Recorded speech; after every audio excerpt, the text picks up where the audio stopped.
adentro en el cementerio estaba, en el reino callado de los muertos.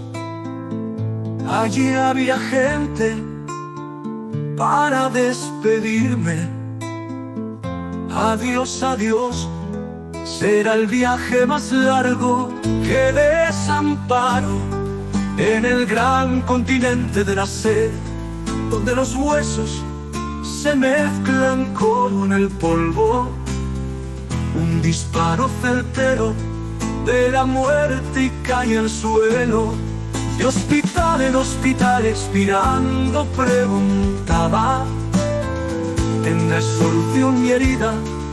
Murió también mi amor.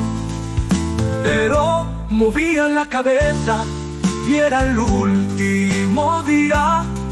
Sangre y aliento abandonaron mi casa y rodaba muerto.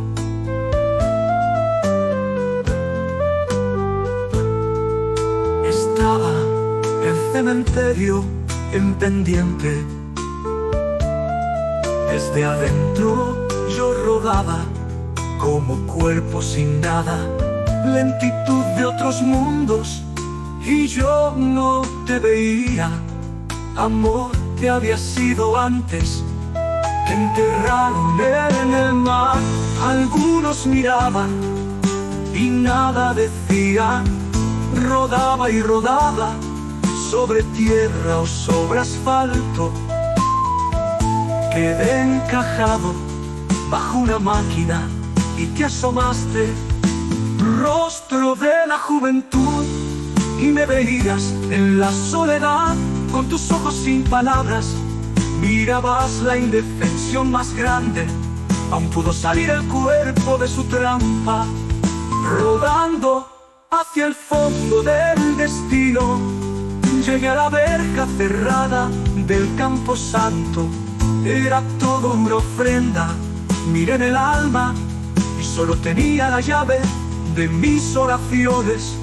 Oraba y oraba, y solo existía entonces la esperanza. En la cerradura de la verja vi inscrito tu nombre.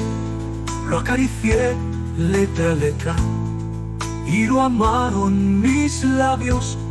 Se fue abriendo la verja y solo tú me acompañabas. Lentamente rodaba en dirección al río. Silenciosamente hacia tus aguas me entregué a ti, amor, tu mar.